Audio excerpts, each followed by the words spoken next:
السلام علیکم دوستو، ہندوستان، پاکستان، کشمیر اور بنگلہ دیش کو 1947 سے پہلے ہندوستان کہا جاتا ہے۔ ہندوستان میں مسلمانوں کے ہونے کا ثبوت تو نبی اکرم صلی اللہ علیہ وسلم کے دور سے ملتا ہے، لیکن اگر آپ تاریخ کی کتابوں میں ڈھونڈنے کی کوشش کریں گے کہ آخر ہندوستان میں مسلمان اپنی بادشاہت کے ساتھ کب آئے، تو آپ کو سب سے پہلا نام محمد بن قاسم ملے گا، کیونکہ محمد بن قاسم ہی اپنی فوج کے ساتھ ہندوستان میں داخل ہونے والا پہلا مسلمان تھا۔ محمد بن قاسم نے صرف 17 سال کی عمر میں ہندوستان کی سرزمین پر اسلام کا پرچم لہرایا تھا، اور محمد بن قاسم ہی وہ انسان تھا جس نے ہندوستان کے لوگوں سے اسلام کا تعارف کرایا تھا، یعنی ہندوستان کے لوگوں کو بتایا تھا کہ اسلام نام کا بھی ایک مذہب ہے۔ اس سے پہلے ہندوستان کے لوگ اسلام سے زیادہ واقف نہیں ہوا کرتے تھے، لہٰذا آج کی اس ویڈیو میں ہم جانیں گے کہ آخر محمد بن قاسم کون تھے، اور آخر کیا وجہ تھی کہ اتنے کم عمر کے سپاہی کو ہندوستان کی زمین پر حملہ کرنا پڑا، اور اس کے بعد ہندوستان پر جیت حاصل کرنے کے بعد اپنی باقی کی زندگی کیسے گزاری، اور اس کی موت سے جڑی ہوئی کچھ ایسی باتیں بتانے والے ہیں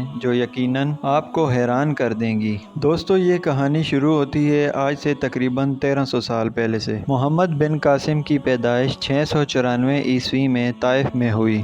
آپ بنو امیہ کے ایک گورنر حجاج بن یوسف کے بھتیجے تھے۔ محمد بن قاسم صرف 5 سال کے ہی تھے تو ان کے والد کا اچانک انتقال ہو گیا۔ محمد بن قاسم بچپن سے ہی بہت ہوشیار اور تیز تھے، اور جنگی معاملات میں بھی آپ کو بہت زیادہ صلاحیت تھی۔ محمد بن قاسم تعلیم حاصل کرنا چاہتے تھے، لیکن غریبی کی وجہ سے تعلیم حاصل نہ کر سکے، اور اسی وجہ سے بہت ہی کم عمری میں فوج میں بھرتی ہو گئے تھے۔ لہٰذا اپنی بہادری اور ہوشیاری کی وجہ سے بہت جلد ہی فوج میں ایک اعلیٰ مقام حاصل کیا۔ لہٰذا اب یہ بات آتی ہے کہ محمد بن قاسم نے ہندوستان پر چڑھائی کیوں کی تھی۔ دوستو، یہ بات ہے اس دور کی جب ہندوستان کی سرحد یعنی ہندوستان کا بارڈر اس سندھ میں ہوا کرتا تھا جو آج پاکستان میں ہے۔ سندھ پر اس وقت 2 لوگوں کا راج تھا۔ آدھے سندھ پر راجہ دائر کی حکومت تھی، وہیں باقی بچی ہوئے سندھ پر راجہ دائر کے بڑے بھائی کی حکومت تھی۔ ان دونوں کے بیچ لڑائی اس وقت شروع ہوئی جب راجہ دائر نے اپنے پنڈتوں اور اپنے نجومیوں کے کہنے پر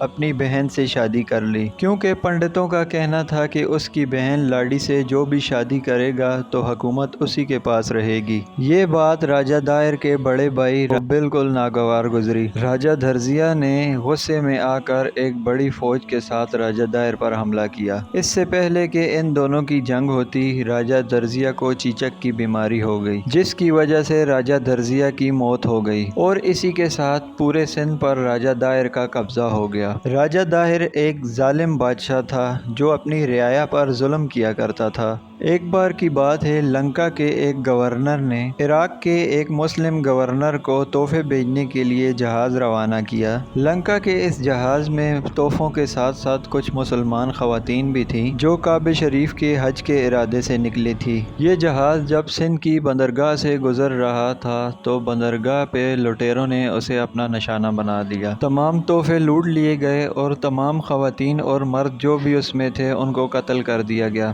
صرف ایک شخص ہی بچ سکا جو بھاگ کر عراق پہنچ گیا اور عراق کے گورنر کو اس حادثے کی خبر دی۔ وجہ یہ تھی کہ اس وقت مسلمان اسپین جیسے علاقوں میں اپنی فتح کو آگے بڑھانے کے لیے مصروف تھے اور لگاتار جیت حاصل کر رہے تھے، اسی لیے عراق کے گورنر یعنی حجاج بن یوسف نے اس پورے واقعے کو خط کے ذریعے سے ہی نپٹانا بہتر سمجھا، اور اس نے سندھ کے راجہ یعنی راجہ دائر کو ایک خط لکھا، اور اس خط میں لکھا کہ ہمیں جتنا بھی نقصان ہوا ہے اس نقصان کی آپ بھرپائی کریں اور ان ڈاکوؤں سے بدلہ لیں کہ جنہوں نے ہمیں نقصان پہنچایا ہے۔ لہٰذا راجہ دائر نے اس خط پر عمل کرنے کے بجائے اپنا گھمنڈ اور اکڑ دکھائی اور حجاج بن یوسف کی طرف ایک خط روانہ کیا جس میں اس نے ان تمام چیزوں کا انکار کر دیا جس کی مانگ حجاج بن یوسف نے راجہ دائر سے کی تھی۔ جب حجاج بن یوسف کے پاس وہ خط پہنچا تو حجاج بن یوسف غصے سے پاگل ہو گیا اور اس نے فوراً جنگ کرنے کا اعلان کر دیا۔ حجاج بن یوسف نے اپنے بھتیجے یعنی محمد بن قاسم، جن کی عمر صرف ابھی 17 برس تھی، ان کو اس پوری فوج کی سپہ سالاری دی اور ان کی نگرانی میں اس پوری فوج کو ہندوستان کی طرف روانہ کر دیا۔ جب محمد بن قاسم نے اپنی فوج کے ساتھ ہندوستان پر چڑھائی کی تو راجہ دائر کی وہ فوج جو اپنے گھمنڈ میں ہمیشہ چکما چور رہتی تھی، لمحہ بھر بھی محمد بن قاسم کی ہوشیاری اور بہادری کے آگے نہ ٹک سکی۔ چند لمحوں کے بعد ہی راجہ دائر کی فوج کو شکست ہو گئی اور راجہ دائر بھی اس ہار میں قتل کر دیا گیا۔ لہٰذا محمد بن قاسم نے ہندوستان کو بھی ان چند ملکوں کی لسٹ میں شامل کر لیا جن ملکوں میں اسلام کا جھنڈا گاڑا جا چکا تھا۔ اس کے بعد محمد بن قاسم نے ہندوستان میں ایک کے بعد ایک علاقے کو فتح کرنا شروع کر دیا۔ آپ بڑے سے بڑے قلعے فتح کرتے گئے اور ایک وقت ایسا آیا کہ پورے سندھ پر اور ہندوستان پر محمد بن قاسم کا قبضہ ہو چکا تھا۔ محمد بن قاسم سندھ میں تقریباً 4 سال رکے اور ان 4 سالوں میں سندھ میں محمد بن قاسم نے حکومت کا ایک ایسا نظام قائم کیا جو آج سے پہلے کے لوگوں نے کبھی بھی نہیں دیکھا تھا۔ وہ لوگوں کے درمیان بہت زیادہ مشہور ہو گئے تھے،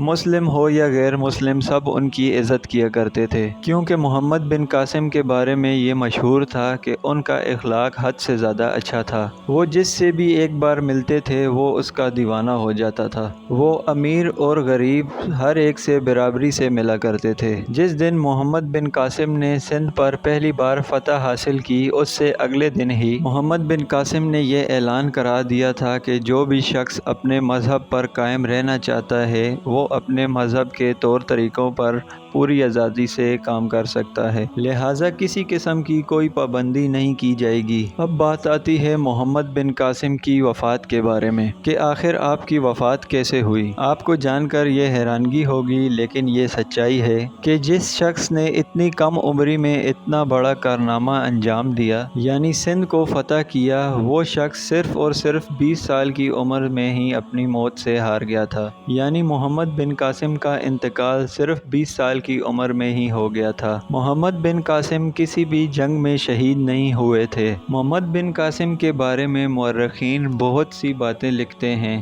لیکن سب ایک بات پر متفق ہیں کہ ان کو قتل کرنے والا کوئی دشمن نہیں بلکہ خود مسلمانوں کا حکمران تھا۔ سب سے مشہور روایت یہ ہے کہ جب 714 میں حجاج بن یوسف کا انتقال ہوا اور اس کی جگہ پر سلمان بن عبد الملک گدی نشین ہوا، تو وجہ یہ تھی کہ سلمان بن عبد الملک حجاج بن یوسف سے نفرت کرتا تھا، لہٰذا اس نے تخت پر بیٹھتے ہی ان تمام لوگوں کو قید کر لیا اور قتل کرنا شروع کر دیا جو بھی حجاج بن یوسف کے قریب ہوا کرتے تھے۔ لہٰذا وجہ یہی تھی کہ محمد بن قاسم بھی حجاج بن یوسف کے قریبی تھے، کیونکہ وہ رشتہ داری میں بھی آپ کے بھتیجے تھے اور ساتھ ہی ساتھ وہ حجاج بن یوسف کے داماد بھی تھے۔ لہٰذا سلمان بن ملک نے بیٹھتے ہی فوراً یہ حکم جاری کیا کہ محمد بن قاسم کو فوراً سندھ سے واپس بلا لیا جائے۔ محمد بن قاسم کو واپس بلا کر قید میں ڈال دیا گیا اور اس قید میں ہی ان پر اتنے ظلم ڈھائے گئے کہ اس ظلم کے ہی وجہ سے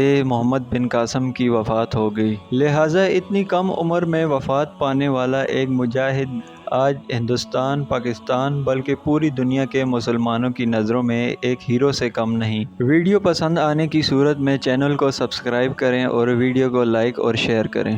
شکریہ۔